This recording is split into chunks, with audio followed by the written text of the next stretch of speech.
And once again, that was an object literal. And again, that's just making an object. People equals an object. And objects have properties, name, and then say name. Alerts will. There we go. And so one of the things that we don't like, let's say we had set name.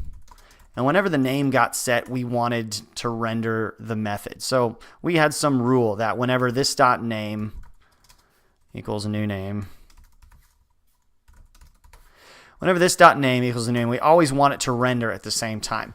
So it's really bad if someone who doesn't, maybe you're providing a library to be used as a third-party piece of software. People shouldn't have access to this because you never want them to just automatically change people.name and just go, oh, I don't know what that's all about. You never want them to go people.name equals Bob because then it's not going to render. Bob is now just changed, but nothing happens. So they don't know how your program works. They should only have access to say name and set name. They shouldn't be able to change this. And so this is not necessarily always the pattern that you want to use. There's also what's called a revealing module pattern. So in this case, instead of being an object, it's actually a self-executing anonymous function. And so for those of you guys who are concerned or may have seen this before and don't quite understand what that means, I know I used this for, I'd say, a year when I started JavaScript, but I never really understood exactly how it did what it did or what it was. So let me take a slight little tangent and show you. I can go var a equals 1, and then I can go a.toString. And that's going to give me the string representation of my number 1. So that works. But I cannot go 1.toString. That's going to fail because 1 is still just a number at this point. It has not been evaluated. When you say var a equals 1, 1 gets evaluated. It says, oh, okay, that's a number type. It actually gets converted into a number type. And number types have methods. I can go a dot. See, it's got toFixed, toString, toPrecision. It's got all these methods to it. Now I can do this. I can do in parentheses 1.toString. And so when you put it in the parentheses, it forces JavaScript to evaluate it first and then treat it as the evaluated thing. So this is basically doing the same thing. It's just not getting assigned to a variable. So this is going to work and I'm going to get 1. So same thing applies to a function. I can create a function here, say alert, but I can't run it. I can't run it right away because it's not been evaluated. I can, however, wrap it in parentheses. And now it gets evaluated and it's a function, and then I can execute it and it alerts. So that's basically all we're doing. We're just writing out a function. We're wrapping it in parentheses here so that way it gets evaluated and then we can execute it right away. We can even pass it variables. I could say will, and then up here I could receive a name. Do something with my name in here.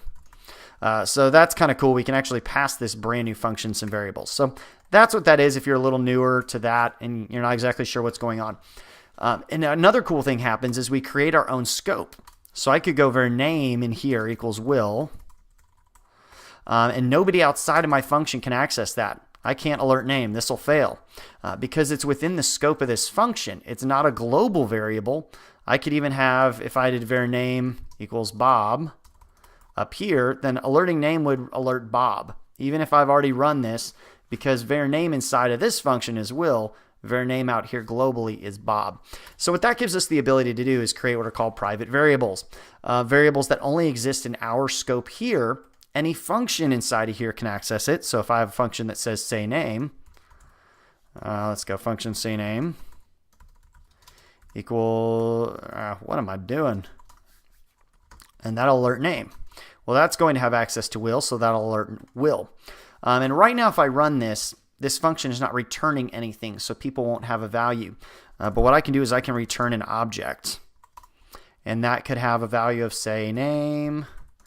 And then I just have to pass, I don't know, say name. So I'm passing say name in as say name. So I could also say, I could call this say your name, and it's still just going to fire say name. So let's go ahead and do this. Let me copy this. Let's just paste this straight in. There we go. There's my object literal, and that's going to alert name. Why did that do that? Yeah, because I don't want you. Go away. Let's just copy this in straight into my console. And now I can go people. Let's look at what people is. People is an object, and it's got one thing on it. I can run say name. So I can go people dot say name.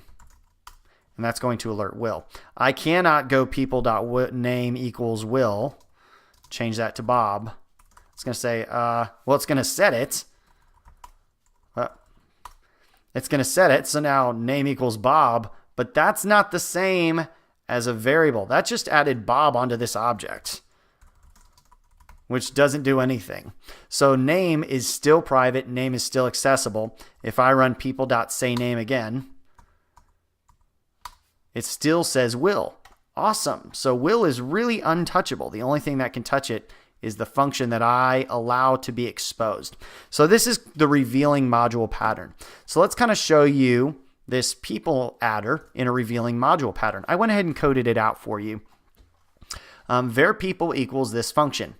So with inside of this function, I can now kind of do much more of that vanilla JavaScript kind of style. I don't have to do all the this. I don't have to do all the methods that you saw previously. I can go var people equals this. And then I also don't need an init function. This is my init function. So it's automatically going to do anything I want it to do. This executes right away. So I just want to maybe add a comment to kind of add my own separation of concerns here. Let's cache the DOM. Let's bind some events. And then let's render. And then I'm going to create all my methods here. And then I'm going to expose the ones that I want to expose out into people. So you notice I have three functions. I have render, I have add person, I have delete person, but I'm not exposing render out. I'm just exposing add person, delete person. So let's go ahead and save this. Let's restart this. What did I call that? I called it people. Okay, still people. So people, let's see what I got. I've got add person and I've got delete person. Pretty cool. So let's go ahead and do add person again. Let's do that thing. There was one problem I had before. So let's say I have value. And let's say the name equals, if value is type of string, let's do it like this. If I passed in a string, then I want to use value as the name. Otherwise, I'm going to get it out of the input. The reason I have to do this is going to be an event. If you click this button right here, then it's going to listen to the button click, and it's going to call add person. And there's going to be that click event right here. So I don't always want to use the value. I only want to use the value as the name if a string was passed in.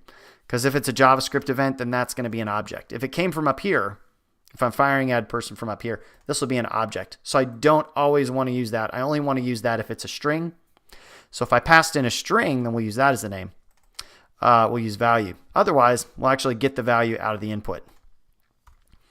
And then we'll just push name. There we go. So now my API, I should be able to go people.addPerson. Test. There you go. Now I can add a person all I want. I should be able to add a person here as well. Excellent. So I should also be able to go people.deletePerson, except for I don't know how to delete a person. So let's just say that's an event. If event, let's do this. Go var I. If event type of event equals a number. If it's a number, then I equals events. Else, we have to get that I by doing the index. Let's hope you watched the last video or you have no idea what's going on. There we go. Then we're going to splice it out and we're going to remove it. So that's what's going to go on there. That should work as well. So now I should have a public method for delete person. Let's delete person 1. Nice. Steve is gone. Let's see if this one still works. Will is gone. Excellent. So I should be able to add some people. Let's add test. Add test 2. Let's delete person 1. Let's delete person 0. Excellent. So now we kind of have this API going on. We can't control the rendering. We can't mess with this people array, but we do have control over exposing an add person and a delete person function. What's kind of cool is we can keep these internal methods whatever we want to call them. Here's a very common thing is if something's private, if it's internal, you'll see an underscore there. So let me go find everywhere that render is called and give it an underscore. Underscore usually means it's private. We're storing this internally. We're never exposing it.